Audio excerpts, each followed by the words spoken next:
నమస్కారం అండి. నా పేరు శ్రీలత. నేను టీచర్ వర్క్ చేస్తాను. ఈరోజు ఇక్కడ వేదిక అలంకరించుకున్నటువంటి శ్రీనివాసరావు గారికి, మంగమ్మ గారికి, సుధీర్ గారికి, మరి ఇక్కడ ఉన్నటువంటి నాతోటి వారందరికీ నా యొక్క నమస్కారాలండి. ఈరోజు మన టాపిక్ వచ్చేసి సోషల్ మీడియా. సోషల్ మీడియా అనేది దానివల్ల లాభాలు ఉన్నాయి, నష్టాలు ఉన్నాయి. మెయిన్గా ఏంటంటే ఈ సోషల్ మీడియాలో ఈ వాట్సాప్లో స్టేటస్లు, నేను ఈరోజు ఇక్కడ ఉన్నా అంటే వాట్సాప్లో నాకు తెలిసిన ఒకళ్ళు నా మిత్రులు ఒకళ్ళు స్టేటస్లో పెట్టుకున్నారు.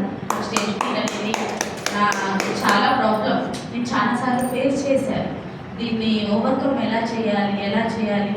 ఈ మధ్య ఏదో ఒక గ్రామ సభ ఏదో పెట్టమన్నాను, దాన్ని కూడా నేను అటెండ్ అయ్యాను. కొంతసేపు మాట్లాడలేకపోయా.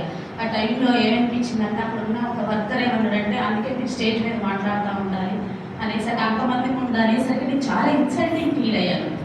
ఇంటికి వచ్చేసి మా సార్ ముందు కూర్చొని కాసేపు ఫీల్ అయ్యాను. ఏంటి అసలు దీనికి పరిష్కారం, అట్లా నేను స్టేజ్ మీద ఎలా పోగొట్టుకోవాలి ఏంటి అనుకున్నాము. మీరు చెప్తే నమ్మరు. ఒకవేళ స్టేజ్ ఫియర్ అంటే ఇట్లా సైకాలజిస్ట్ వీళ్ళ దగ్గరికి వెళ్తే ఏమన్నా ఇది పోవడానికి ఏమన్నా ఇట్లా మెడిసిన్స్ ఏమైనా ఉంటాయి ఏంటో అన్నట్టుగా ఆ రోజు ఏడ్చా బాగా. మా సార్ వచ్చేసరికి చాలా ఫీల్ అవుతా ఉన్నా. ఏంటి ఇదనేసరికి సరే పోదాం పాని, ఆయన పెద్ద లిస్ట్ రాసి సిట్టింగ్స్ అవసరం అది ఇదని ఏదో చెప్పారు. వామో ఇదంతా ఏంట్రా బాబు, నాకే వద్దు అని నేను ఇంటికి వచ్చేసా. తర్వాత సడన్గా సార్ది మొన్న సండే రోజు వెంటనే ఇమ్మీడియట్గా మా వార్త అనగానే సరే పదా అన్నారు. సార్ వెంటనే ఇమ్మీడియట్గా కాంటాక్ట్ అయ్యాము. ఇదంతా సోషల్ మీడియా వల్లే. ఇప్పుడు నేను ఈ ప్రాబ్లమ్ని ఓవర్కమ్ చేయగలుగుతున్నాను. ఫస్ట్ రోజు ఈరోజు నాకు కొంచెం చేంజ్ తెలుస్తుందంటే ఇది సోషల్ మీడియా. సుధీర్ సార్ ప్రోగ్రామ్కి రావడం, ఇట్లాంటి కొన్ని మంచి విషయాలు ఉన్నాయి.